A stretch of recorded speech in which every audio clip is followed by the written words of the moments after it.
The Laplace transform is a tool that transforms a differential equation into an algebraic equation that you can solve and more easily analyze than a differential equation. It's especially useful because it lets us solve differential equations that involve forcing functions, functions that turn on or turn off some part of a physical system. The Laplace transform turns a function f of t, which is in the time domain, because it uses time, into a function capital F of s. It's the same function, but with a different kind of variable, s, and it looks different. But the Laplace transform is useful because there is an inverse Laplace transform that turns a function in s back into a function in t. So we can go back and forth between the two using a table. The actual Laplace transform occurs when you perform the following integral. Using this integral, we have developed a table. You can find this table in your book, either your circuits book or your ordinary differential equations book, or just find it online if you don't have either of those, because we're poor, so. The Laplace transform transforms entire equations, both sides of the equation. For example, if we perform the Laplace transform on this equation, which is sometimes represented by putting a curly bracket around the entire equation and putting the L in front of it, we get f of s on the right side and 1 over s minus a on the left side. Excuse me, this is what we get if we use e to the at. That becomes 1 over s minus a. The inverse Laplace transform also transforms entire equations. This becomes f of t equals e to the at. And the Laplace transform is represented using the curly L and a -1 exponent. The reason the Laplace transform is useful is because it turns derivatives of f into just capital F with some other stuff. If you have an initial value problem, and you know, for example, the initial value of some function f at 0, and the functions f prime at 0, let's call them 1 and 1, you can actually perform the Laplace transform of f double prime t as follows.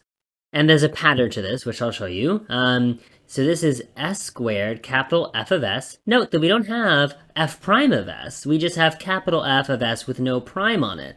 And then we have minus s f of 0 minus f prime of 0.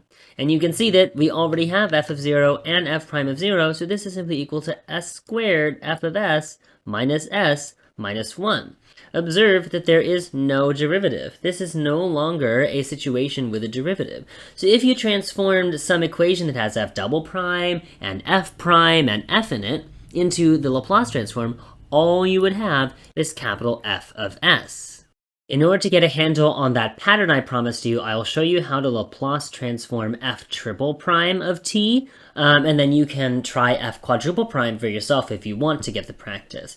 But this transforms to s cubed f of s minus s squared f at 0 minus s f prime of 0 minus f double prime of 0. It's actually fairly straightforward. Books will give you some really terrible looking pattern that's very confusing, but you can just look at an actual example, and the example kind of tells you basically what to do in any situation with f triple prime. That said, we're now going to do one basic example of an initial value problem in which we will use the Laplace transform to solve it. You may remember that the solution to this equation is sine of t or cosine of t.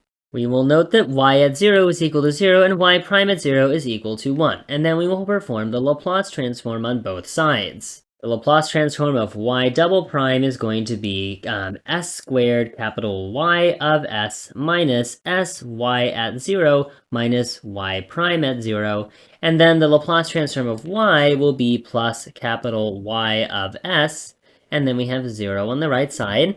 Since y of 0 is 0, this goes away, so we're just left with s squared y of s minus 1 plus y over s equals 0. We'll combine like terms of y of s to get s squared plus 1 y of s and move 1 to the right side, and then finally we can write that y of s is equal to 1 over s squared plus 1. Now, according to our table, this gives us y of t equals sine of t. And we can check this real quick. Sine of 0 is, of course, 0, and cosine of 0, which is sine to the derivative, is equal to 1. And sine t is, in fact, the general solution to the homogeneous equation here. So we have our answer to our initial value problem. Performing the basic Laplace transform is actually pretty easy. It's performing the inverse Laplace transform that runs into some struggles. And so in the next video, we'll talk about some confusions you can hit when attempting to perform an inverse Laplace transform and how you can wrestle with them.